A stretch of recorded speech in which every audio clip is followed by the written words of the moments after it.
And welcome back, everybody. You're listening to RynoRyder's podcast, The Word. This is a show where we talk about fighting to tear down that alluring curtain of Hollywood and expose it for the beast that it is. I'm very popular in southern states, so that's why I intro like this. You like it? I love it. But just really get down to what life is really like to be a filmmaker living in LA in today's 2018. The topic for today, oddly enough, is living in LA. So we're going to talk about just kind of everyday obstacles, the navigating of the industry, of finding just LA is a very interesting beast in as of itself, let alone Hollywood and that whole industry. And today I have actually a perfect guest to talk about this. His name is Steve Stern. He is, well, why didn't you tell them? Because I know, Steve, I'm sitting here looking at graphic novels that have his name on it. So, must be, obviously involved in that. Steve is actually, I guess I'll give some context. Steve is, he is the one who is adapting my screenplay for Apocalypse into a graphic novel. That's how Steve and I met, through, random email exchange or something. I don't know what it was. Mm-hmm. And he's a fantastic guy. So Steve, just kind of tell us, what it is you do. If what's your title? Writer, author? Absolutely. Well, first of all, Ryan, you are a fantastic guy too. Yes. So we're both fantastic. Yes, thank you. I'll try to give the short version of who I am. I'm a guy who writes and creates comic books and graphic novels. 31 years ago, I created a book called Zen Intergalactic Ninja. Zen is a blue-skinned, way cool alien bounty hunter, and his adventures continue today, 31 years after his creation. I was very, very lucky with Zen. The comic book was licensed into 2 video games from the Konami company, also into a line of action figures from the Just Toys company, and tons of other licensed items, from pens, pencils, notebooks, final model kits, Halloween masks, etc., etc. So it was a blessing to me to have that happen. How many of those do you have? Every last damn one. That's so awesome. And as a matter of fact, if you go onto eBay and you type in Zen Intergalactic Ninja, you'll flip out to see how many items are being sold every day. And the Zen primary video game, which was a Nintendo Entertainment System, or NES version. I'm older than I look, Steve. I guess you are. So am I, for that matter. In any event, if you go on to eBay now, the graded, the perfectly conditioned, preserved versions of that video game sell for upwards of $1,000. That's crazy. Okay. So in any event, I've been doing comics and graphic novels, not only Zen, but many other books like we have here over the years. But 7 years ago, I had this idea to create a company called STORYBOARD GRAPHIC NOVELS, which is how we met. My idea was that screenwriters, producers, and directors, as well as actors, would give me their screenplays, and I would turn them into comic books and graphic novels.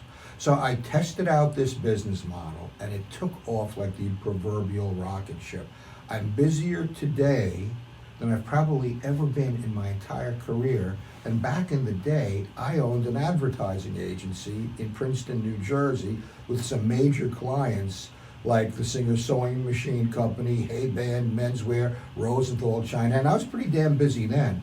But this business model, which virtually has no competition after 7 years, which blows my mind. Right. You were, I do remember when I looked, I knew one person in the comic book game, like through, through an association, like not like a close friend or anything, but I reached out to him, and then I Googled, and you were the first one Yeah. to come up, and so I reached out, and then immediate response. Yeah. And remember, I was floating you Yeah. a bit, and Sure.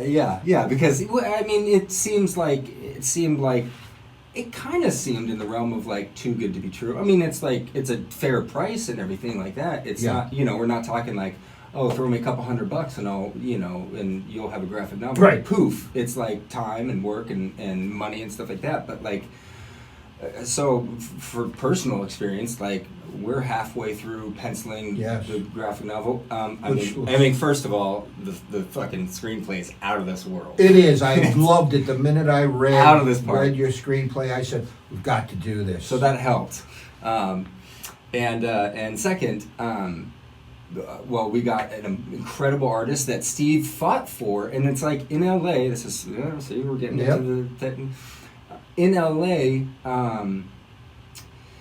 Like if you've been here long enough, and look, I can only speak for LA. Right? We'll talk about the East Coast, but like if you've been here long enough, you've been fucking shenangled, or like I have to pay another $1,000 on top of blah blah blah or whatever. And when the person's like yeah it's one of those things, or here's a fee or whatever, stuff like that. So the very first time, like when we were like talking and exchanging about that and stuff, and you were fighting for Terso, the artist, and you're like, look, he's da-da-da, but it's gonna take da-da-da, but this is a rare opening, and I'm like. And I had to have that thought of like, is this guy, you know what I mean? Is he's really pushing this artist? And like, I don't know this, I don't know you from Adam. Right. And like, is he just doing it because it's more expensive? Blah, blah. But like, that's completely wasn't the case. Completely not the case. Steve is a 100% straight shooter. He's been always very honest and open and stuff like that. So hence why he's here. If not, Well, we thank wouldn't you. be talking. Well, part of that might have to do with the fact that I'm originally a New Yorker, and New Yorkers are not bullshit. Give us your backstory. Give us your Okay. origin story. Right. Well, born in New York City, grew up What on. Right in the okay. at like Manhattan General Hospital. That's yeah, where I was yeah. born. If you want to know precisely. So okay. like the middle. Like, the middle, yeah. right? The epicenter. Yeah. Grew up on Long Island in the town of Lawrence. At the age of 15, after my dad passed away, my mom and I moved to Miami Beach. And I grew up on Miami Beach, went to Miami Beach High School. That's where you get all your swagger from. Yeah, I guess so, man. and then I loved it in Miami so much, despite the oppressive humidity, Yeah. which I somehow adjusted to. I then went on to and graduated from the University of Miami. So I was a real Miami boy, right? Eventually moved back up to the New York area. I had met my wife, she was from that area. We got married and eventually moved to the state of Maine, okay? Kind of a long story how that happened. But my wife was ill. She eventually passed away, unfortunately, after being married for 22 years. Sorry. No. Thank you, and these things happen. You know, Yeah. life has its ups Life and downs. has its ups and downs. And then ultimately, I moved out here, and I've been here for 20 years now. 20 years. And I love LA, as Randy Newman sang, and we'll talk about the So differentials between let's that. talk about that. So you moved to LA. I remember the very first time I came to this city, and I'm assuming throughout that time in Miami, even at college and stuff like that, stories always a constant with you, right? I mean, you're a creative guy, Right. So like that was always in there, right?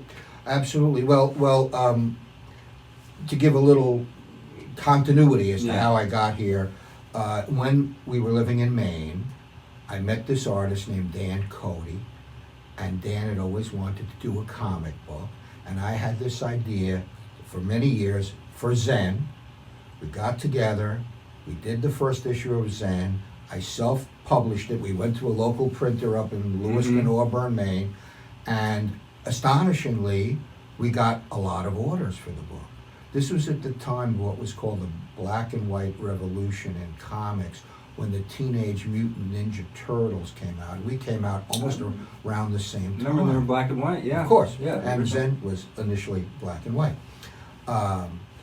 What happened is, owing to the success of Zen, like right out of the gate, Yeah. we got optioned for a film back in the early 90s by a firm out here in LA. It was called Sceneries Entertainment, owned by a guy named Philippe Diaz, who moved his business here from France, right? And he fell in love with Zen. He found a copy of Zen in the comic book store that's at Universal. Okay, you know that store, Things from Another World, it's called, right? Yeah. And so after my wife unfortunately passed away, I said, well, I got to change my life. I've got to, have a whole new perspective. Sure. So Yeah. that was the moment I said, I'm moving to LA. Because I already had the connection here with Philippe's company, right? Ultimately, by the way, he, after paying me the option money, he was unable to mount the movie. And as a result, I got the rights back, and then other people optioned it over the years. We're still in the process Still of working that on it. happening, right? But Good story. Those any aspiring. I mean, we'll get to that as well. oh yeah, Like, absolutely. There is no such thing as an overnight success. That'd be like saying LeBron James was an overnight success basketball player. But It's like, Zen's working on 31 years now. yeah, exactly. There you go.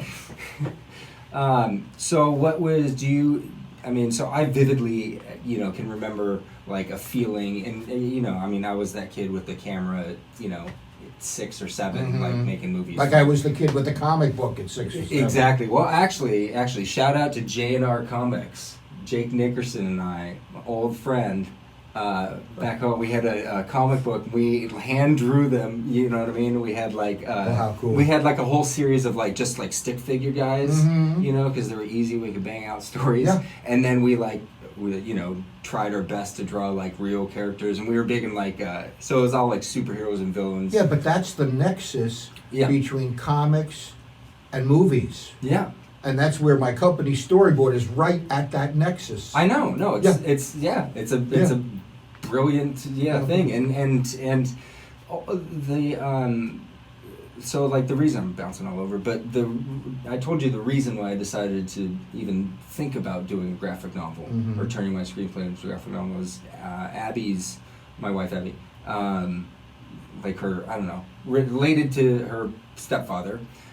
Is a 3-time Oscar-winning visual effects producer and old school, like knows Lucas. Did all the Star Wars movies, all the effects from Star Wars, and like everything, right? And so for like 6 years, like I found this out early in me and Abby's relationship, and I was like, What?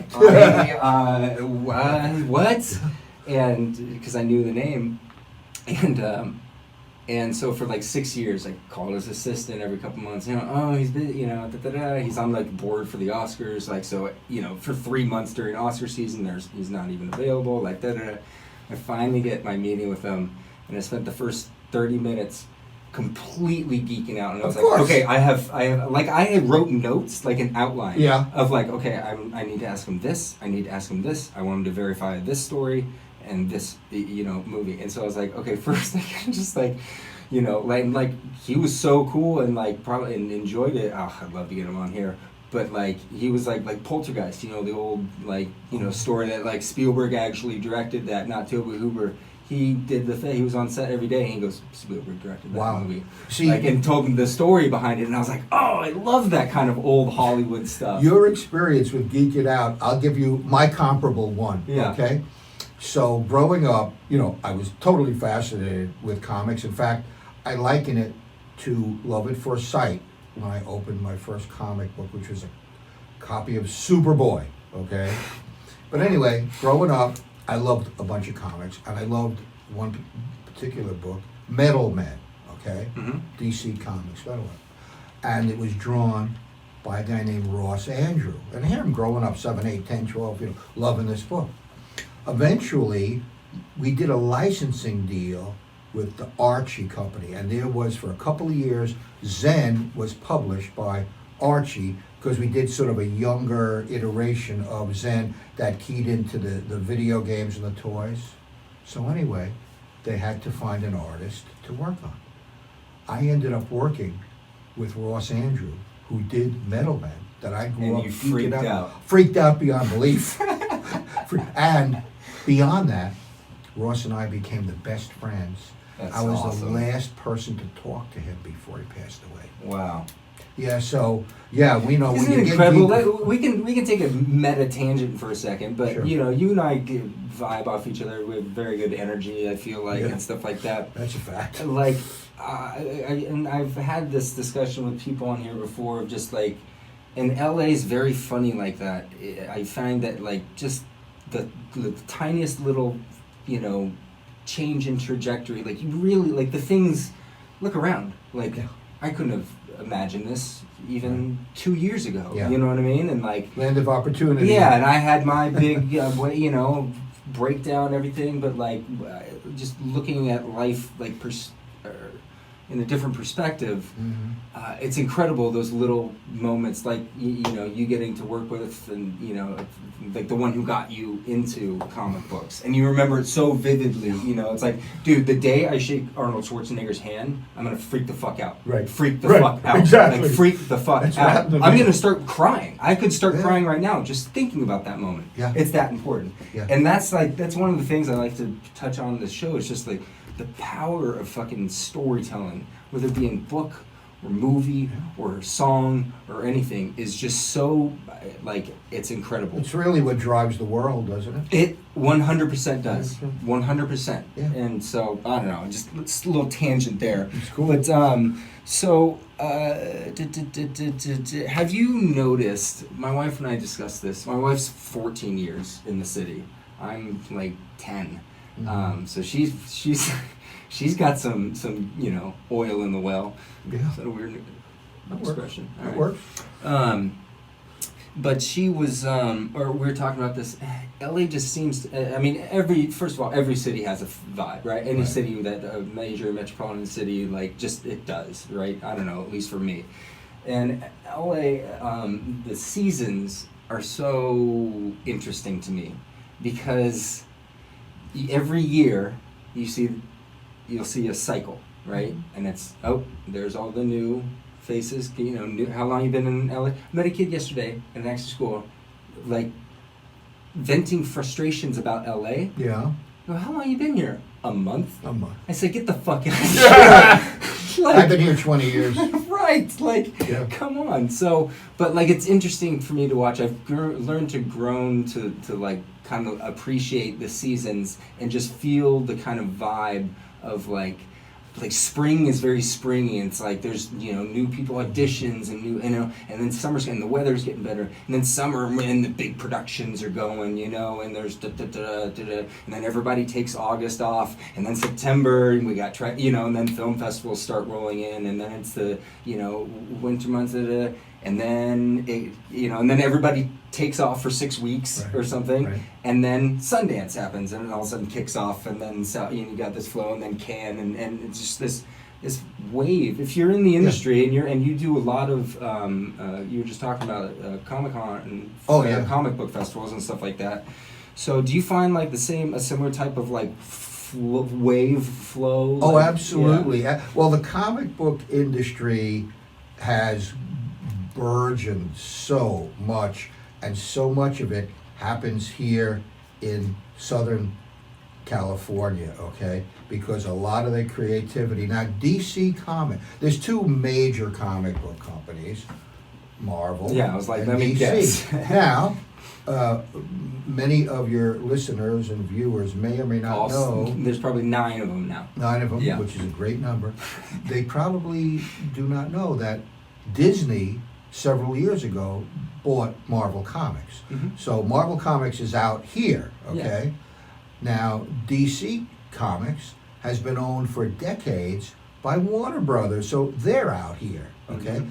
And so the fulcrum, you know, the driving force of comics is right down here. here. Is right here, as is the film industry. Right. But it wasn't always that way, because for many, many decades, Marvel and DC were in Manhattan. That's all shifted here now. When In did fact, that about happen? 2 years. Oh, I guess when they were acquired. Well, Yeah. when Marvel was acquired by Disney, Disney, yeah. they're here, and a few years ago, DC finally made the move and consolidated and brought all of their New York operation here. So it's all here. So the balance of power has really So shifted. here's an interesting thing. You know, I read the market like a movie, like I fucking know it, right? So I was just reading this yesterday, maybe a few days ago.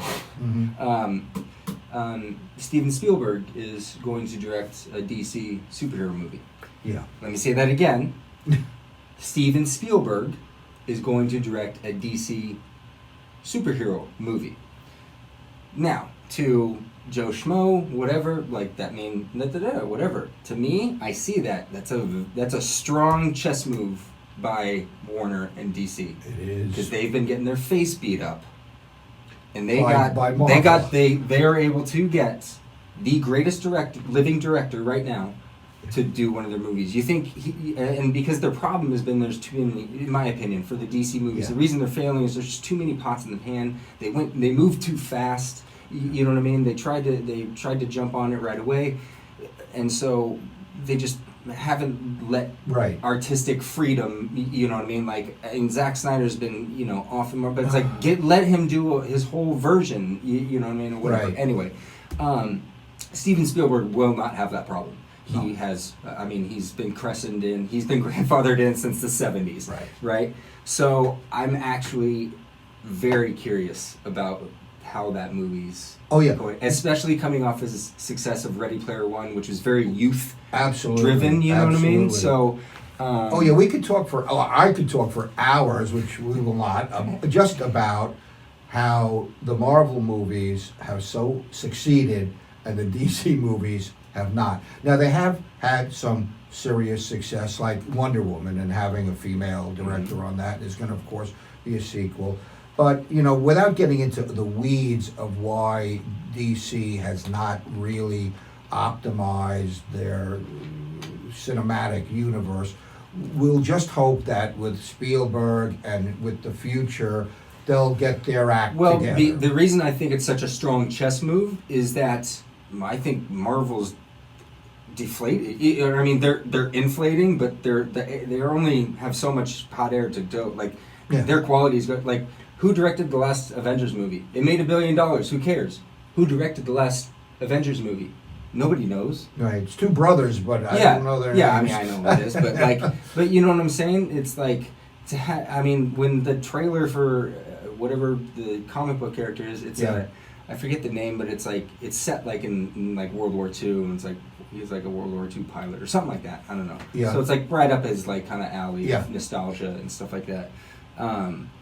But the trailer's going to say a Steven Spielberg film. Oh, yeah. You know what I mean? Solo didn't say a Ron Howard film. Right. Like I don't know. I see those things and they make perfect sense. Like I understand like the moves and stuff. So I mean, well, Ron Howard came on in the middle of that. There was some kind of strange 100%. scenario. But to going not on. so Why so not? they like just forget about it. Use Ron Howard's name. Well, I don't know. Own why up they to did- I your don't know mistake of why they firing didn't. whatever. You Yeah. know what I mean? Right. They're not credited. They're not. So, right, but well, they didn't do it, but whatever. But let's face it, I love though. this. The me too. The most successful genre of movies today is without question comic book movies. Yes. I mean, what else compares? Rom-coms. What other genre comes anywhere near? Nothing. Nothing. Because Black Panther's success, Infinity War, $1 billion in a few days. Nothing comes near it. Right. So, But okay, so like your experience and outlook on it, that boat's gonna ship eventually. eventually, Or but boat's gonna ship. That boat's gonna sink eventually. but it's already been going on over a decade, hasn't it? But it's peaking. It's peaking It's right like now. every great empire crumbles, but at their Eventually, greatest. Yeah. But I think you know. How many more years do you think they got? I think they got 5 to 10 more years. I'm with you on that. Yeah. But 5 to 10 years is a nice window. And I think DC, with this Spielberg move, DC might capitalize on the next 2 to 4. Absolutely. You know, maybe shake Marvel's tree a little bit and get them back on pace, and then eventually, whatever it's interesting. happens is gonna, you know what I mean? Like we're Yeah. not watching movies anymore in the theater, so who cares? Or I don't know. Exactly. Whatever the future Well, it is. kind of mirrors the comic book war that has forever gone on. It's between interesting, Marvel isn't and it? DC, right? You know, one year it's Marvel, then it's And I grew up DC. as a kid reading comic books, and I was like, "You read DC? Yeah. Loser, loser." Of course. Like, seriously. Yeah. Yeah. You don't want to read the. And let's be honest. I mean, Marvel's characters are far more interesting. The comic books. You know what I No mean? question. Yeah, No exactly. question. But so we were always right in our Marvel versus DC argument. Right. But there are people who are. But people have been DC passionate fanatics, like for you know? generations, probably even now. Yeah. You know what I mean? Yeah. So yeah, it's super interesting to see that placate and kind of spill out into. Yeah. I mean, there's always been superhero movies, right? But Oh yeah, I mean there were superhero movies in the 30s and 40s. yeah. I got an idea. Let's do a little tangent. This will, a lot of people won't know this. I No. think maybe some will, but like, tell me the Road to Perdition story is a good story. Sure. Of like why that's In my public, important in like graphic novel to movie transition or crossing over. Right. And I'm going to give some props to my publisher and very good friend Ken F. Levin, Levin. What do you okay? Ken, back in like the late 70s, early 80s, started a comic book company called First Comics. Now, First was the first to be a comic book publisher that valued creators' rights. In other words, when people, artists or writers, worked for DC or Marvel, they worked for hire. They didn't own even an iota of any of the properties, you know, like Captain America or Iron Man for Marvel or Superman or Batman for DC. Those respective companies own their properties, so anybody who worked on those books were doing work for hire, right? Yeah. Kind of a degrading like type. Right. So Ken starts First Comics where the creator owned the property. Okay, so the publisher made money selling the comics, but the creator owned the property. Now, flash forward to a little more recent times. Ken has a client named Max Allen Collins, who's a writer of both comics and books. And Ken took a graphic novel of Max's called Road to Perdition and brought it to DreamWorks. They fell in love with it, and hence the movie Road to Perdition, which became the first like A-list movie from a graphic novel starring Tom Hanks and the late great Paul Newman, right? Yeah. So Ken actually and correct made me that if I'm deal wrong, happen. but the graphic novel to film, it's very close to like the representation. Like he was very mindful of the art of the book. drawings of Yes. the book, and you know, Pretty damn faithful to the story. Yeah. Okay, so that became a very important and significant event in the world of graphic novels into movies, right? And then after that, Ken negotiated the deals for the 2 Hellboy movies, talking about Guillermo del Toro, because Hellboy is a comic book created by Mike Mignola, who's another client of Ken's, just like I'm a client of Ken's. and then Frank Miller had a lot to a lot of impact into the game. Sin City, 300, Yeah. you know, sequels of Right. you Now, know. Ken didn't negotiate those deals. No, he didn't yeah. do everyone. But I'm yes. saying like you know, once that kind of hit, then it was like then it really kind of opened the doors, I think, to like open possibilities of like yeah. fuck, we can do anything. We can Sure. do a Well, black and white graphic novel into yeah. a feeture film, And I'll give you two. people love it. And I'll give you 2 more examples of that. A History of Violence that starred Viggo Yeah. Mortensen. That was a graphic novel. Ghost World, which I think had Scarlett Johansson in it, Mm-hmm. was maybe not, was adapted from a graphic novel. And since then, graphic novels into movies, comics into movies, it's just been enormous. And that's why I'm so busy with storyboard graphic novels. Okay. It's awesome though. It's pretty cool, and it's actually gotten me like just doing it and seeing the process. Yeah. The long creative process. Yes, it is. You know, and it's no different than managing an account or a you know what I mean. I don't know. It's just like we check in every so Right. often and stuff like that. We have very good open communication, and it's gonna look so fucking good. Oh yeah, well this That like it's now Yeah. like I want to do like all my spin-offs, like all my art. well, I have clients that I've done up to 5 books for. Wow. They get so excited. Now your artist, Tirso Lanetta, here's an interesting little tidbit. Mm-hmm. He's Filipino, Mm-hmm. as are about a half dozen of the artists that I use. There's something in the water in and around the Philippines. There's some of the greatest, they have the greatest eye. Mm-hmm. Like one of Marvel's top artists for years now, who's worked on all their iconic characters. His name is Leno Y-U. He's Filipino. Mm-hmm. So I've learned to troll the world. I have amazing artists in Italy, the Philippines, Argentina, Brazil, London, all over the world. And the crazy thing is, like, you couldn't have done this 20 years ago. 15 Absolutely, years without ago, the whatever. internet. Yeah, you know what I mean? Or without having PayPal, so I can pay these people. How did you get the idea? Was it like just a stroke, like something just told you, gut instinct? Like, Yeah. I'm going to just go all in? Well, I tell you, I say in business, I've had 2 remarkable, like, God-given ideas. One was Zen, Mhm. who's still rocking after 31 years and will no doubt be a movie and or TV series one day.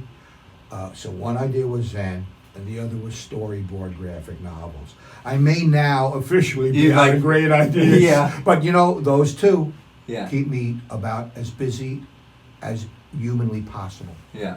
That's awesome. Yeah. Okay, so going back to our life in LA Yeah. kind of topic and stuff like that, we've brushed on it, and people, I think, hear enough of me gloating about patient. Be like, you got to stay in it. You got to, once you make that commitment to come here and work, like, it doesn't happen overnight. It's just like the number of times I've had, like, Apocalypse was hot, and then it goes back in the drawer for 3 years, and then all of a sudden you mention it to somebody at a cocktail party, and they're like, oh, that sounds great. Let me see. Okay, let me dust it off, go make sure there's no spelling errors, it's fucking formatted properly, throw it off, and stuff like that. Like, your experience of, like, Mhm. I mean, when you moved here, were you like, yep, this is it, I'm, like, not going anywhere? Did you, like, ever have, like, some really down times where you're like, maybe I should move back to Maine and just, like, give up on this? Or Well, I'm kind of super optimistic and super persistent. Like, I'll bang my head up against the wall forever. But basically speaking, it's been a pretty good upward trajectory with some blips. For example, I really thought when I moved here that Zen was going to become a movie, like in 1993 or whatever, Mhm. right? It didn't. But A, I made some option money, and B, I was then able to option it to another company, Mhm. which was called 8 Celestials Entertainment, a China-based firm. And they were going to shoot it at Shanghai Film Studio. When was this, like, early 2000s? No, maybe late 90s. Mm-hmm. Maybe into early 2000s. But then again, that didn't happen ultimately, okay? But again, exciting, Yeah. because I'm working with people, made some bucks, keep going. It's a pretty town to live in. Right. And so, ups and downs, but all good.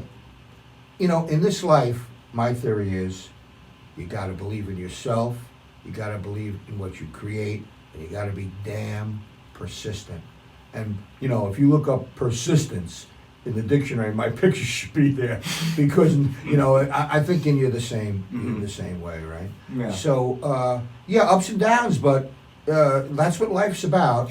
It doesn't make sense. Let's to continue on the persistence thing. It doesn't make sense, like, and I understand my brain's not wired the same. You know what I mean? That's fine. But like, I look at stuff and I like not following up with emails or not like, or you know, oh, I didn't hear back from that person, so you know it's not gonna, and just like dismiss it off and stuff like that, and then want to be an actor or producer or director or writer and all these amazing things and money. Like, do you understand the percentage? Like, do you know how many people move to LA? Like, it's like hundreds of thousands each year, the turnover. Because it's the land of dreams. I know, it's so but not every dream, unfortunately, can be realized. I think there's luck and persistence. Okay, talent. Gotta have some talent. Yes. You gotta have talent. Gotta have a little luck in this life, and you gotta be persistent. They say luck is when opportunity meets preparation. Exactly. So you kind of make your own. You make your own luck. Yeah. So persistence kind of is an umbrella over all that, because persistence means you're always working at making your luck. I know. So yeah, that's so the persistence. That's where you've been at. I don't know. I was thinking in my head of just this acting class I went to yesterday. Yeah. To like meet with the acting coach afterward, and I like had to sit through a 90-minute thing, hear her whole spiel, which is fine because I got to see her like whole vibe. But like I told you, there was that one kid been here a month and stuff like that. But I'm looking around, and there was this maybe like 13, 14-year-old girl, beautiful African American girl, and her mom's sitting next to her, and she's got her and it's like. It was almost like breaking my heart, because she's been in the got on a TV show and or had a guest on this and da da da and da da da and da da da, and it's like and she was like one of the last people to go up and talk. I just saw it in her. I saw this like just like this like arrogance or cockiness, thinking I already made it. Oh no, in intermediate, beginner, no, I'm advanced class. And it's like, you're 14. You might be, but like, what are you really bringing? Because and her whole spiel that she was talking about before is she was like, if you want technique, there's the door. Like, I do not teach technique. I talk about pulling out who you are and putting it into the forefront. And the whole time I'm like, I'm fucking right in line, what I mean? This is a perfect fit. And like, I just I saw that girl, and just like, it kind of, like busted me, and her mom's there, and her mom's encouraging, probably investing tons of money into it and everything like that. That like you said, when it comes down to talent, sometimes, maybe she does have talent. She might be the greatest actress in the entire world, and in 2 years she's going to be a big star. Right. Then you got a whole other list of problems, what I mean? Then those are actually the more dangerous problems, I feel like. Yeah, and there are other factors too. Let's be frank, who you know. Oh yeah. That goes along with persistence. Sure does, yeah. You know what I mean? Yeah. I'll pull out people out of the Rolodex. Devin, who's here, 25 years or something. I've been keeping in touch with them over 3 states. Yeah. You know what I mean? Like, can also be beneficial, like if you're born and you're maybe like Will Smith's son, okay? Right. And there is a certain amount of nepotism here, but you know what? There's nepotism everywhere. Yeah. You can own a zipper factory, and if your dad owns a zipper factory, you may become the president of that factory, Well, and then in that town, people are like, oh, that's Frank. He just inherited his dad's zipper factory. Yeah. He's driving around in a Rolls Royce. Yeah, I mentioned zippers because that's what my father had, a zipper factory. Really? Way back in the day. But I mean, there is nepotism, but that's just one more factor, which has to also do with luck of what family you're born into. I mean, look at all the Kardashians. Their mom was a brilliant mastermind. Yeah. You were born in New York. Yep. Manhattan, in the city. Yep. I have been to New York. My wife absolutely loves it. I think I told you. I promised her we'd live there for like a couple years at some point. Okay. She's like, okay, you can do that.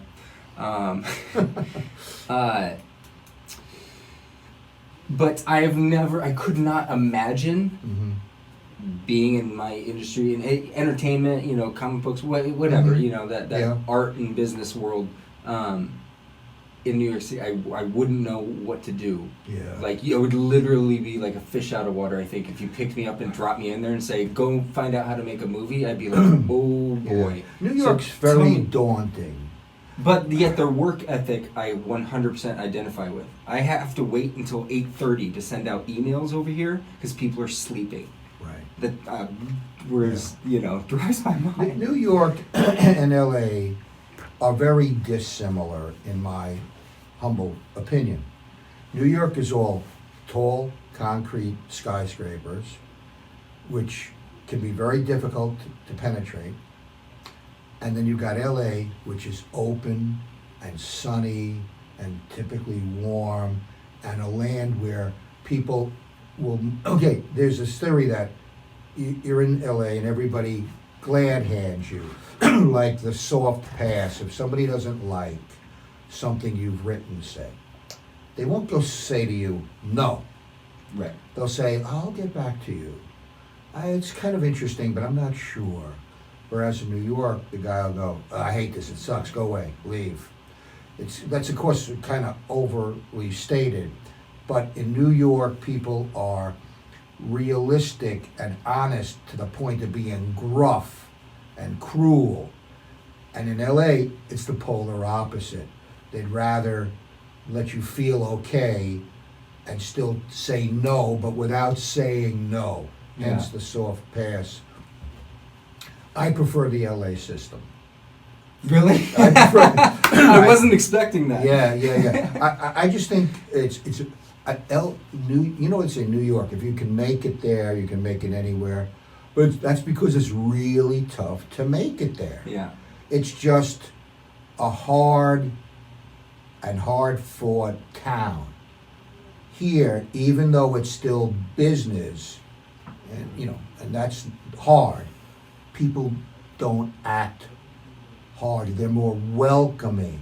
They're nicer. And I prefer that. Yeah, I understand that. My thing with that, with the soft pass, is then you have that Joe Schmo that lived here for another 10 years longer than he probably should have, thinking that, you know, whatever script, I just got to get it in the right hands of the right person, right? You know what I mean? That was his choice. But I think LA like lies to you. It's got secrets, and I love it. It's my favorite city in the world, and I haven't been to many. I haven't been, you know, but like I've been a lot in the country.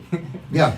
But I mean, I absolutely love it, and I just think it's so interesting to me because I think, and people even have asked me before, like, oh, are you from the East Coast? Just because I think of my like I don't know, energy or however I come across, you know, like a lunatic. I think most of the time.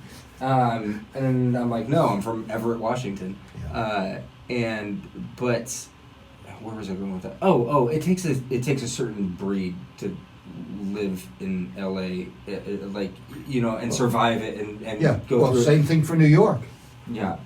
It takes a certain breed. You got to be hard. Oh yeah, but they're completely different. Exterior. They're completely different. Right. You know, like just like you said, like I'm in LA, but like you plot me in New York, I'd be out of the thing. Where like a guy in New York would probably come here, he'd lose his mind about how lazy everyone is. You know what I mean? Yeah, but they're not really lazy. They're not lazy. They just might appear to him to be lazy. I know. But they're getting stuff done. I know, but that's what I'm saying. That allure that it lies to you. It's lying. Yeah, Interesting. Let's see. We're doing pretty good on time. We kind of talked about that. Well, you know, while you're looking that up, I'll tell you another thing Yeah. you might find interesting. I lived the entire year of 2007 in London. How was that? So I'm very also familiar with London. London would be a cool city. I love London. They have an office, I think they're opening in London. Well, see, So I'm like, oh, I got a place Yeah. to like crash. You know? if I had to move to another big city, it Yeah. wouldn't be back to New York. It would be London. Yeah, It's very dynamic. It's got a great vibe. it's very popular right now. It's not as intense and harsh, in my estimation, as New York. Mm-hmm. And the people there. Now remember, here's another thing. What does everybody do there every day? Go to the pubs. Right. So they want to be convivial. They want to, have a beer or 10. And, that's a cultural phenomenon, right? So just the alcohol and the congeniality takes the edge off the business aspect. Yeah. So I loved it there. And by the way, if I might, Yeah. this book, I have, in addition to Ken Levin as my first comics publisher in the U.S., I have a British publisher. This is I remember when you showed me this when Yeah. we met, and that's when I was like, oh fuck, Apocalypse would Yeah. kill. And it's not like the same artist or anything, but just like we're doing black and white. Black and white. Yeah. And so there's a company in the UK called Marcosia. Do you still do business over I there? sure do. Yeah. In fact, here's another book of theirs that I did, A Christmas Carol. These are among Marcosia's best-selling books. Harry Marcos, I met him. Just a great, great guy, a great friend. And so, I also have the connection to London and love that city. I can't wait. That's definitely You gotta a place, go. and I see it in the next few years. Yeah, and think. I lived there for an entire year. It was Yeah. amazing. Had a flat there and would go back in a heartbeat, but still love LA the best. So we're getting pretty close to wrapping up. I Mhm. always end with a movie recommendation.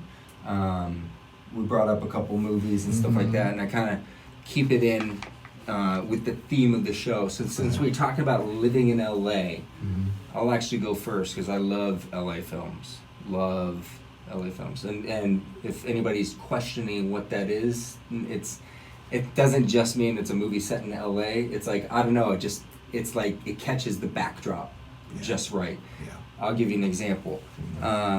So my movie recommendation, I'll let you think about it. I'm going to go with, there was a movie that came out in about 2004 called Collateral with Jamie Foxx and Tom Cruise. Directed by Michael Mann, written by, ooh, I almost had it. It's like Brian Hegland or something like that, or somebody like that. Yeah. Anyway, for those of you that may not be familiar with it, takes place in LA, and also all takes place in one night, actually like 12 hours or something like that, which I love that structure in the story. I love restrictions, and stuff like that.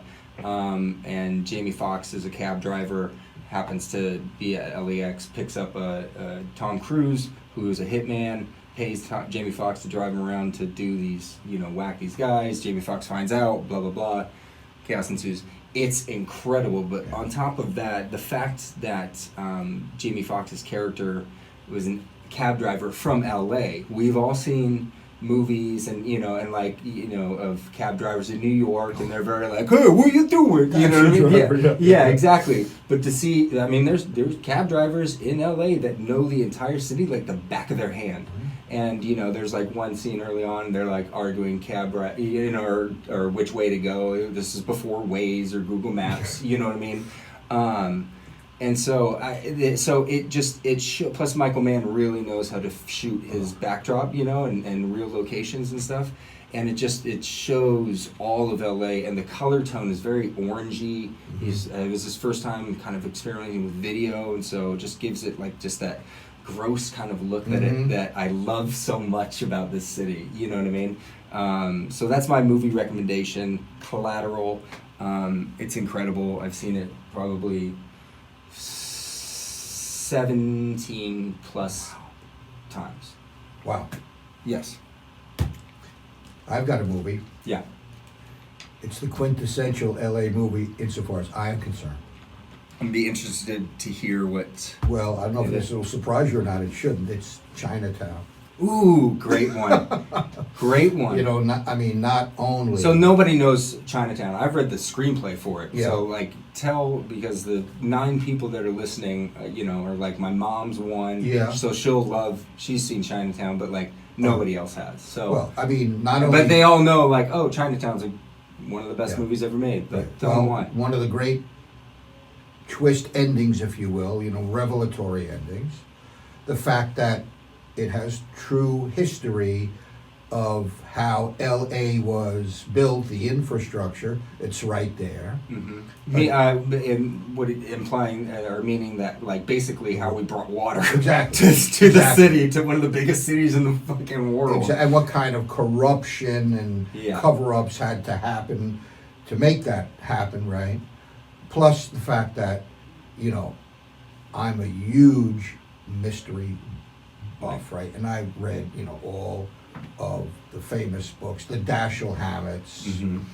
and, so the way Jack Nicholson was portrayed was like the true hard-boiled detective. And, it was just Geitz.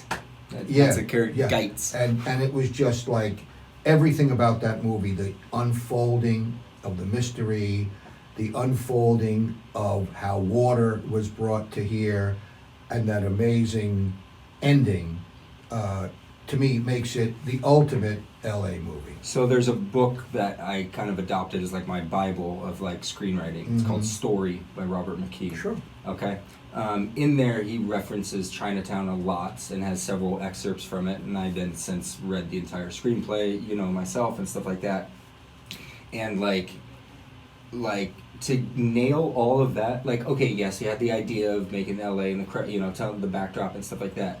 But to be able to craft a story so driving and complex and keep you guessing and with false endings and with a big multiple twist ending that isn't anything you saw coming or expected is so difficult. I want any of you who are aspiring screenwriters to please understand that. I've been writing screenplays since I was 18 years old.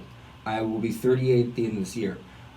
I have just in the last year only discovered how to properly craft a screenplay into a story of that compelling, that can literally grab you at page 1 and keep you progressing through to page 100 and whatever. Yeah. It's extremely difficult, and so that movie is did it perfectly. Yeah, the 3-act structure is so evident in that movie, is it not? It's I say it's a 5-act. Oh, really? Yeah. Yep. That's interesting. 5-act is the most common for like the great screenplays. 7-act is difficult. Yeah. I've done it once, and it was very like Well, I'll defer to you. Adventure, Yeah. Indiana Jones. No, the 3-act is kind of a dated, like it's a mystery type thing. Although my favorite movie of all time, Predator, is a perfect 3-act structure. So Predator. I don't, you know what I mean? There's so many different I'm factors sure you that go love into. Commando as well. Oh well, yeah, but I'm like Predator is my It's your- blood. yeah. Like I watch it once every other month at least. Wow. Yeah, I have my entire life, and like it's just That's what I said. Schwarzenegger. I'm gonna cry. Okay. So 2 great movie recommendations. Steve Stern, ladies and gentlemen. My man Ryan. This was a pleasure. Thank you so much for doing this. Not only, Anytime. I don't want to sound like I just bring anybody in here. I truly I wouldn't have brought you in here if I didn't think you could have knowledge to shed, and I didn't like you.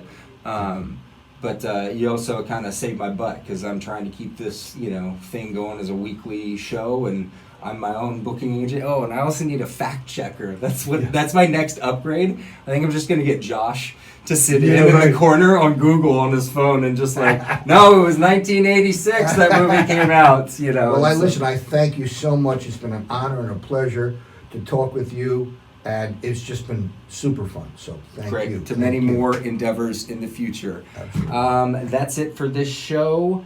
In the meantime, go out and write your movie. RynoRyder, out.